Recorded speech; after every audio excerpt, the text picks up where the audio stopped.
Welcome back to the Almost Shameless podcast. I am your host, Tanya Fox. Thank you for joining me. Welcome to 2022. It is the first podcast, Almost Shameless podcast of the year. I'm really excited. There's a lot to talk about. Obviously, we're getting to the back end of the NFL season. Things are getting crazy.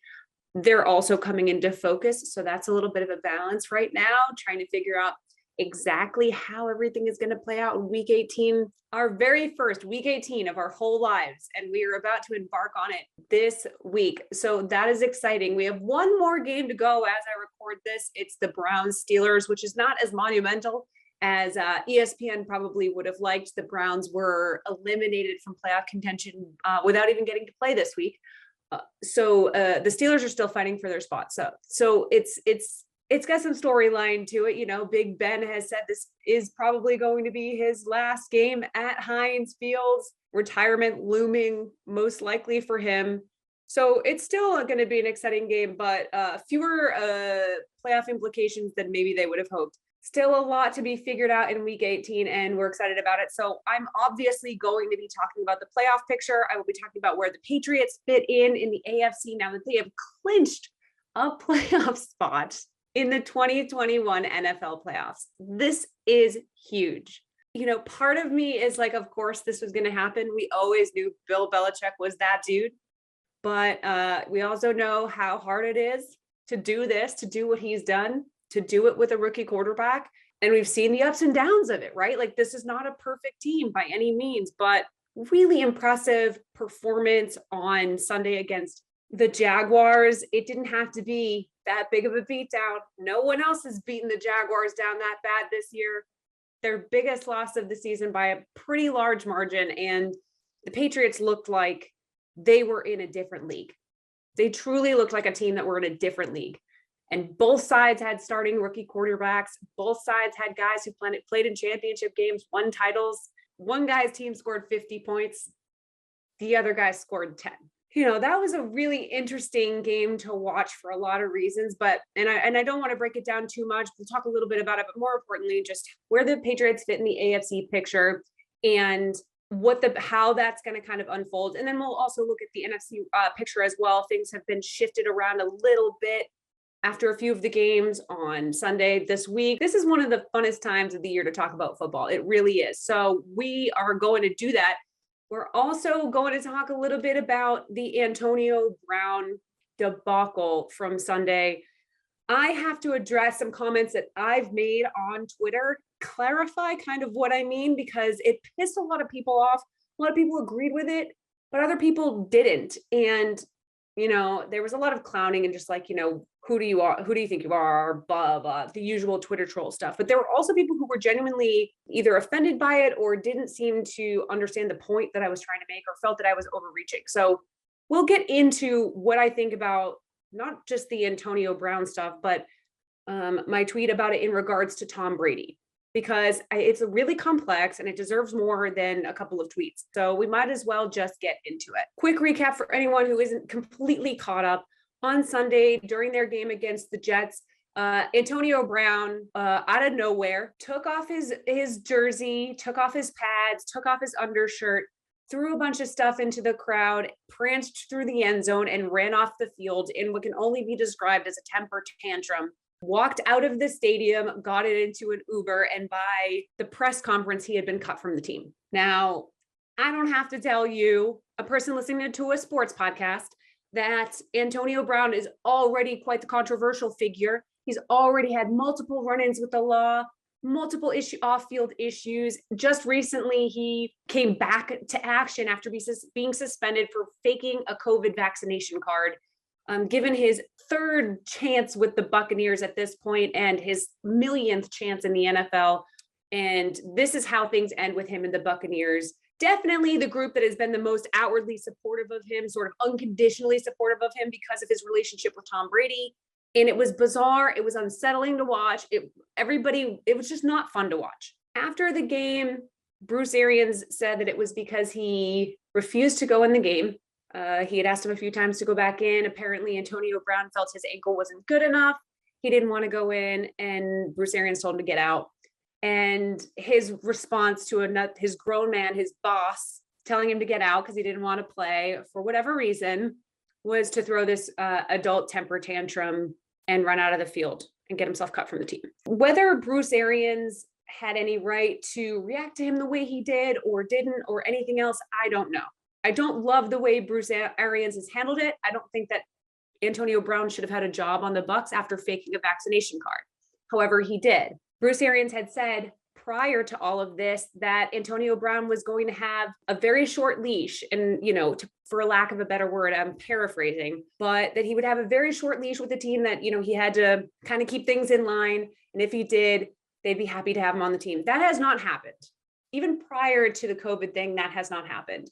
So Bruce Arians set himself up for this. There were many, many chances for him to get ahead of something like this happening with Antonio Brown in a game. And he refused to take the opportunities to prevent this because who knows? Is it Tom Brady? Is it because he wanted the competitive advantage of having Antonio Brown on his team? They won a Super Bowl last year. Antonio Brown was on that team. I don't know.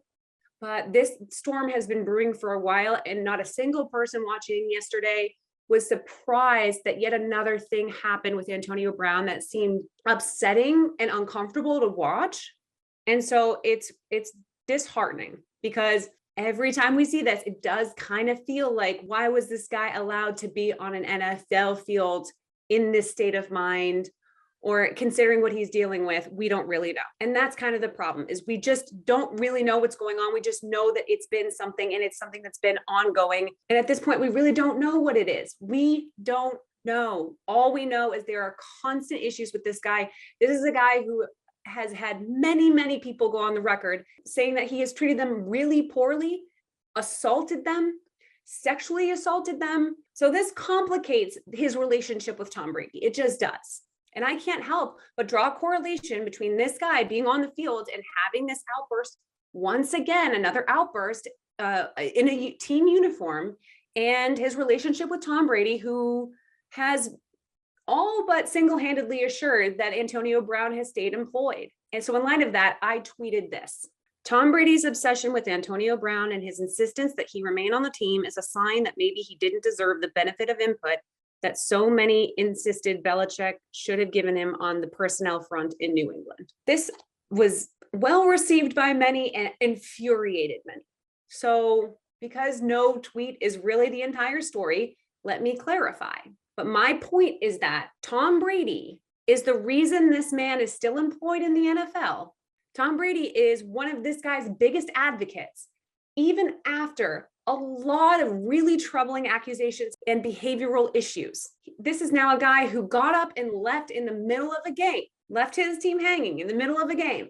So I do kind of question whether or not Brady is able to make the kind of personnel decisions and have the kind of weight in that decision making that he outright said he wanted to have in New England with Belichick. You can talk about the fact that Belichick signed Antonio Brown in 2019, but he was on the team for 11 days. And there's a reason he was on the team for 11 days. And you can cite reports to me that it was Kraft that cut him and not Belichick. You can do whatever you want. But at the end of the day, had it been up to Tom Brady, Antonio Brown would have stayed on that team. And the leadership in New England decided that wasn't going to happen. Now, it turns out that for all the crap that Antonio Brown had done prior to coming to New England, the revelations of what happened with the sexual assault allegations that got him kicked off the Patriots to begin with, and then since then, have been a snowball effect of crap. I mean, it has been exponentially more obvious to everybody in the NFL that this guy is not employable since he's left the Patriots. So it's not the same thing. Bringing him to the Bucs after he was cut by the Patriots is not the same thing as the Patriots signing him in the first place. Acting like it is complete cognitive dissonance, and I'm not doing that. What Tom Brady was willing to bring on to the Bucs is not the same thing as what Bill Belichick was willing to bring on to the Patriots. We know a lot more now. So the thing that precipitated his release from the Patriots was his former trainer, Brittany Taylor, accusing him of sexual assault, while a Sports Illustrated article reported a second incident of sexual misconduct. That happened between September 10th and 16th in 2019. He was released September 20th. January 22nd of 2022, Antonio Brown is charged with a felony burglary with battery and 2 misdemeanors for 1 incident with a moving truck company, pleaded to no contest and did not receive jail time.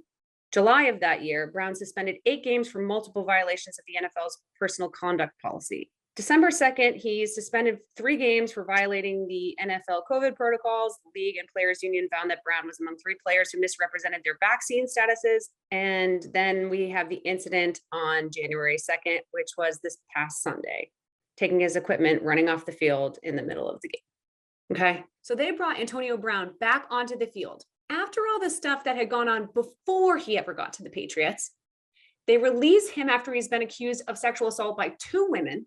He then has another incident that includes burglary and assault accusations. And then it's revealed that he faked a COVID vaccination card.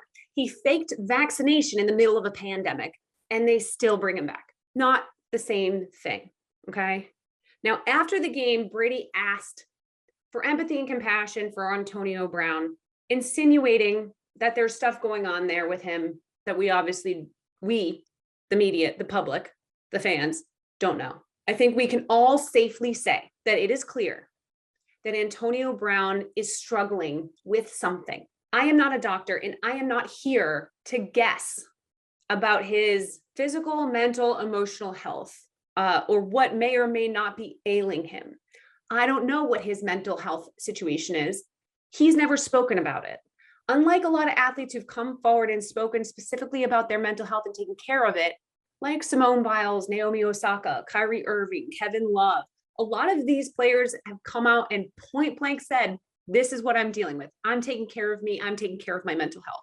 We have not heard that from Antonio Brown. So I cannot speculate as to whether or not he has diagnosed or undiagnosed mental health issues that he's dealing with. I can definitely say that this behavior has thrown red flags.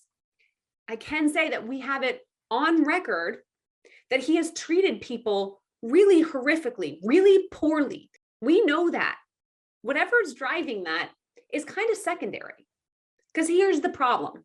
Mental health issues are not an excuse to physically hurt people, to emotionally or mentally hurt people. There are people all over the world every day dealing with mental health issues who don't behave this way toward other people.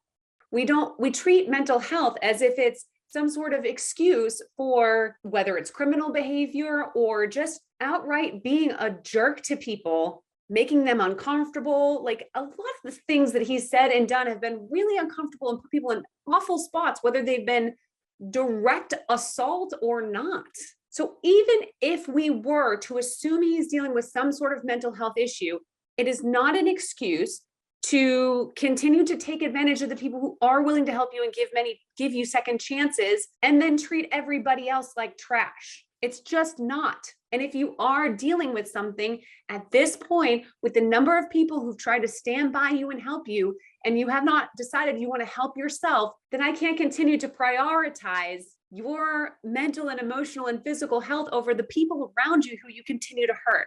I understand that Tom Brady is close to this person and he doesn't want to see him hurt. And I think that's admirable. And I think that's what friends should do for people that they care about. But it has been clear for a while now that football is not fixing what ails Antonio Brown. It is not helping him. Keeping him gainfully employed in the NFL is not helping him. So if Tom Brady's way of trying to help Antonio Brown is bringing him into his home and giving him a job, that has not worked. Meanwhile, he has continued to make life difficult for other people. I want to hold empathy and compassion for the women who accused him of assaulting them, for the other people in his life, business associates who've been robbed of money from him, who've also been assaulted or nearly assaulted by him. I want to hold compassion and empathy for those people too. And he is not learning a lesson of accountability from the world by being told by one of the most famous people in the world that it's okay, you can come live with me and I'll give you a job and I'll take you to a Super Bowl. That didn't help. I know Tom Brady is coming from a good place. At this point, it's not been helpful. Not that his friendship isn't helpful, not that his empathy and compassion isn't helpful, but we continue to see Antonio Brown take advantage of these opportunities every single time. It's not working. We've got to let it go. This man is not going to be helped by a job in the NFL. I don't know what's going to help him. That is up to the people in his life that care about him, his family and his friends, whether that's Tom Brady, Bruce Arians, whoever else. I don't know, but I'm not giving Tom Brady a pass for continuing to vouch for a guy who's really wreaked havoc everywhere he's gone since he left Pittsburgh. Be a shoulder, be a support system, do what you need to do behind the scenes. But when it comes to your football team and asking other people to understand where he's coming from, I think that's a step a little too far. No one here wants to see something bad happen to Antonio Brown. I don't think anybody that Tom Brady was speaking to yesterday looked at that situation and said, screw that guy. I think most people with a heart saw that and were once again really just thrown off and confused as to why this continues to happen. And there has to be a little bit of accountability here. So when I said I don't think Tom Brady's decision-making when it comes to personnel really lived up to his own hype, this is what I'm talking about. He recruited his best friend, Rob Gronkowski, Antonio Brown, who's continued to make a fool out of him and Bruce Arians. And he got Leonard Fournette to come after he was cut by the Jaguars. I'm sure that was a really difficult pull. A lot of people were really quick to remind me yesterday that AB won a Super Bowl last year with Tom Brady. As if Tom Brady couldn't have won the fucking Super Bowl last year without Antonio Brown and his 22 yards in that game. Didn't play in the NFC Championship game, had 22 yards in the Super Bowl and a touchdown. You're telling me there's nowhere they could have gotten that, they could have replicated that production? Nowhere, no one else on that team could have found a way to get those 22 yards and a touchdown without Antonio Brown there? The team that beat Green Bay without Antonio Brown in the NFC Championship game? Tom Brady won a Super Bowl, completed the greatest comeback in the history of the NFL without Rob Gronkowski. You're telling me they couldn't have figured out a way to win that game last year without Antonio Brown? He made Chris Hogan a prolific postseason catcher, but he needed those 8 total catches in 3 playoff games last season from Antonio Brown. That was the genius GM move that Tom Brady made by recruiting Antonio Brown, who wasn't even the 3rd most important person on their offense, and Rob Gronkowski, his best friend, who he played with for 9 seasons in New England after Bill Belichick drafted him. These are the genius personnel decisions that he's made since he went to Tampa Bay. Okay. Listen, Tom Brady is already the GOAT. He's already so good at everything. He's the best at everything. I happen to think he has a bit of a blind spot for the people that he's already friends with in the league that he wants to play with, because he's a human being and not everybody is fucking perfect at absolutely fucking everything. I think he's one of the smartest players to ever play football. I think he's an amazing coach. I think that the way he sees the field, if I could see through someone's eyes for 10 minutes, I would love to see through Tom Brady's eyes as he scans of the field on like a 4th down in the middle of a playoff game to see what he sees, to see how he diagnoses defenses. He seems to be a kind person who cares about his friends and family. Unproblematic, as the kids like to say. I don't think he's done himself, the Buccaneers, or Antonio Brown any favors by recruiting him to that team and giving him an opportunity to still play when there are people who have been forced out of that league who've done a lot less. When there are people who Antonio Brown has victimized who aren't getting the compassion and the empathy that we're giving to Antonio Brown. It doesn't mean I don't think we should give it to him. I think we should give it to almost anybody. And I really do think most people, even crappy people with bad character or who make bad decisions, everybody deserves empathy and compassion. That does not mean you get a pass from criticism. It doesn't mean you get a pass to continue to make millions of dollars in the NFL and make a mockery of it. That's all I'm saying. It's not one of Tom Brady's best decisions to align himself with this particular guy in football. Outside of football, as a friend, as a mentor, whatever. I don't care about that. But in football, it's just not a good look for him. And it would behoove NFL players, not just Tom Brady, to start acknowledging how these types of people affect the people around them. And to stop acting like their behavior happens in a bubble, that it's isolated to just our perception of them as football players. He affects other people in the world, and he has for quite some time now. And we've been hearing about it for quite some time now.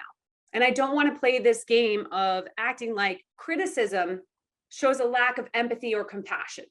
Those two things can exist simultaneously. I can criticize him. I can criticize Brady and Bruce Arians for continuing to allow this to happen. And that's what I'm going to choose to do.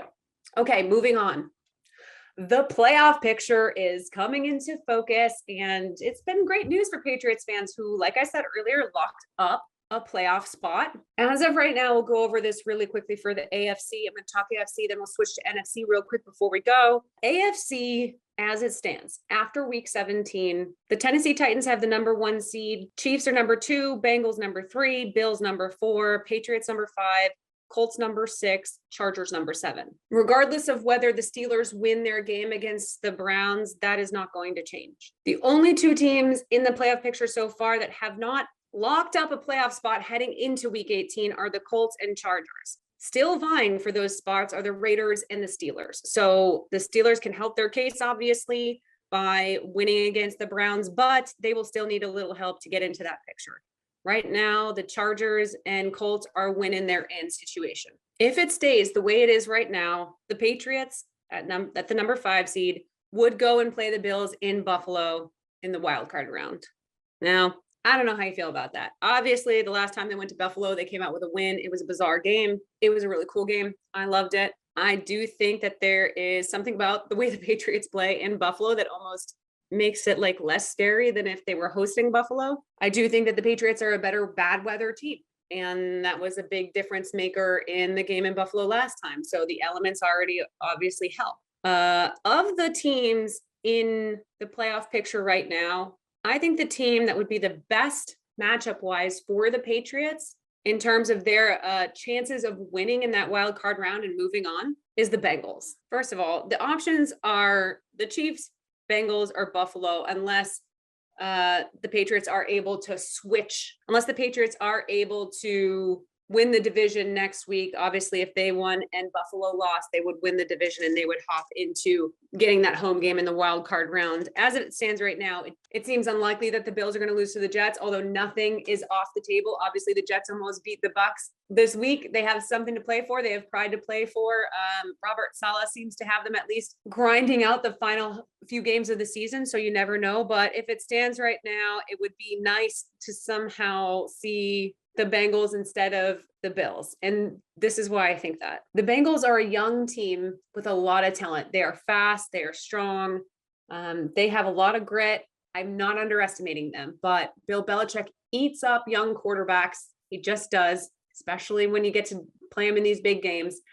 And he can out-coach Zach Taylor up and down the field. We don't know everything there is to know about Zach Taylor, and I'm not saying he's a bad coach, but he is an unknown entity. He is a young coach, and he is not Bill Belichick. So you pair a young coach and a young quarterback, a young team overall, that's really built on skill and speed, and you pair them up against that Bill Belichick defense. We've seen stuff like this before. We know how this story goes. And I think that that would be truly, if I'm Zach Taylor and I'm Joe Burrow, my nightmare matchup in the wild card round is Bill Belichick and the Patriots defense coming in and figuring out a way to stop what they're doing. I also think it would be a really fun game, sort of old school, new school. I think it would be interesting to see how Mac is able to counter what Joe Burrow does, because Joe Burrow is so explosive. His weapons are so much better at the wide receiver position. It would just be a really interesting matchup. And I really don't need a third game against the Bills this year if I don't have to, at least not in the first round. That'd be nice. On the NFC side of things, the field is a little more complete at this point. They've got Green Bay with the number 1 seed. They're 13-3, likely to finish the season at 14-3, which is totally insane. Then the Rams are at 2, the Tampa Bay Buccaneers are at 3, Cowboys at 4, Cardinals at 5, Niners at 6, and Eagles at 7. Obviously, all of these things, this seeding can change, but that's where it stands right now. And every team in that picture has locked up their spot except for San Francisco, who is still technically competing with New Orleans for that final spot. So if they lose and New Orleans wins next week, the Saints leapfrog them into that spot and knock the 49ers out of the playoffs. And that is actually pretty likely. It could actually happen because they are playing the Rams, and the Rams are fighting to win the division there, because if they lose and the Cardinals win the division, they get that home game The Cardinals are playing the Seahawks at home in Arizona. So they are in a really good spot. San Francisco has to beat the Rams to maintain their playoff spot. Meanwhile, the Saints, they just have to deal with the Falcons, who, again, division games, you know how I feel. These things can always go awry, but objectively easier path to the playoffs right now for the Saints. The question is, do they have a quarterback that can help them get there? Who knows? So those are some interesting matchups as well, because that would have Kyler Murray going back to Cowboys Stadium, where he is 9-0 undefeated. And the Rams would obviously be drawing the weakest playoff team in the field, probably in both the NFC and the AFC. I think we could all agree that the Eagles, while having an impressive season, considering how they started, probably the weakest team that's ended up in the playoffs. And you have to imagine that's practically a guaranteed win for the Rams. So you could really pencil them in for a divisional game. So that's kind of where everything stands. Here's the thing. I have to go on record as saying all my skepticism about the Patriots being able to make the playoffs with their rookie quarterback, my fears have been alleviated. Luckily for me, I was exactly right about how they were going to be able to get there if they did. The run game and the defense. Has Mac Jones done his MFing job? Absolutely. Mac Jones has done his job every step of the way, even when he's not been great, even when he's had down games. He has never melted down or fully disappointed the team. And there are going to be times where he is subpar, where he is not able to rise to the occasion he can in some other games. Yeah, sometimes you got to get lucky and draw the Jaguars so you can kind of unleash, decide that your new favorite wide receiver is Christian Wilkerson and score 50 points. Like sometimes you're going to get the opportunity to do that. He took advantage of doing that and really kind of got his groove back. So Mac Jones has absolutely performed above my expectations. And he's really become a rookie quarterback that it hasn't just exceeded my expectations on the field and his performance wise. Obviously, he's been great. He's exceeded everybody's expectations. That's not unique to me. But just the way he's been able to handle being a young leader on the team, making relationships with the veterans, with the people who came in as free agents, no matter what, they seem to be a really tight, cohesive unit. And this is, a team that's got some people left over from the Brady regime, the Brady Belichick era, and new people. It's a real blend of old versus new right now. And he has really bridged the gap super well. I'm really impressed. I really am impressed. And, I haven't seen so far a quarterback that looks like he's going to be, the best young quarterback in the playoffs by any means. Again, he's a rookie. There's still a lot of things that he has to face. But like I said early in the season, he has the team that rookie quarterbacks dream of having when they enter the league. A team with a feisty, strong, veteran defense, playmakers, a system, the greatest coach of all time, a run game that when it's all healthy and thriving is as good as any in the league. This season has been a hallmark season for Bill Belichick. This has been so impressive to watch. I really hope they're able to seal the deal next week with a road win against the Dolphins, who now would really just be playing spoiler to the Patriots, playing to knock them out of the chance to win the AFC East because the Dolphins are out of the playoffs. But we all know that team doesn't give a shit whether they have something to play for. They are going to play for it, especially when they host the Patriots. So that's never a gimme. We've seen this too many times, but it would be so nice to see them win that game, finish the season at 11-6. Obviously, it doesn't change anything. Their playoff spot is secure. It is what it is. But I feel like Bill Belichick really deserves that win, that 11 in the win column after what he's done this season, after what that defense has done, after what he's done to build up that run game for Mac, after what he and Josh McDaniels and Mac have done to bring along that pass game. It's been awesome. They do look like a team that could have a chance at a wild card win if the cards fall the right way. If Damian Harris is healthy and the defense continues to play the way that they've been playing, I will feel better if they look really good against the Dolphins next week. Beating down on the Jags feels nice. It's good for momentum, but it doesn't totally sell me on this team being completely ready to win a playoff game 100%. I would feel a lot better if they went in and beat up on Brian Flores and the Dolphins to close out their season on a higher note than they opened it with. A statement game, as you might say. This season, I had to defend myself a lot when it came to my takes on Mac Jones. But if you look back you listen back, outside of my initial reactions to when he was drafted, which were supposed to be outrageous and ridiculous and funny and not hateful in any way, but I always wished that they had a veteran rather than a rookie. But once they named him their starting quarterback, I've always been on board with what they've been trying to do. And I will stay on board because he is now their franchise quarterback. And I'm really happy about that. I can't wait to continue to see him grow and get better at what he does. And I do feel happy that in the end, the season just proved that Bill Belichick is still the best at what he does. He's still the best at helping everybody on his team do their job to the best of their ability, even a young rookie quarterback who wasn't considered to be the most explosive, dynamic athlete coming out of the draft. He's the rookie quarterback that really is the last one standing in terms of his successful season. One of the few quarterbacks in NFL history to throw for 20 touchdowns and have 10 wins in a season. Him, I believe it's Russell Wilson, Andrew Luck, and I'm drawing a blank on the other one, whoever it is. It's a small group and he is one of them. So it's a massive achievement and you can't take it away from him. Lots of other rookie quarterbacks have had good defenses and good run games. Maybe not as good as the Patriots, maybe not a run game as good as the Patriots. They certainly haven't had the greatest coach of all time as their head coach. But when you get it, you take advantage of it and you do not let go. You don't let go of that advantage, and Mac Jones never did. So I couldn't be happier that we're going to get a chance to see him get to play in a playoff game in his first season. What an opportunity for us, for him, that by the time he starts his first game in his sophomore year next year, he will have already seen the playoffs. He will already have that little bit extra experience over the other rookie quarterbacks. You couldn't ask for anything more from this season. You really couldn't have. If we do get more, that'll be icing on the cake. Thank you guys for joining me. I really appreciate it. Happy 2022. I'm looking forward to being able to talk more about the end of the season and the playoffs, lots of stuff coming up. And I look forward to seeing you not only after the Dolphins game, not only after the rest of week 18 plays itself out and we have a perfect playoff picture, but for the playoffs themselves. Until then, stay safe, stay healthy. Don't worry about New Year's resolutions. Just live your best life. That's all anyone can ask of you, okay? Bye.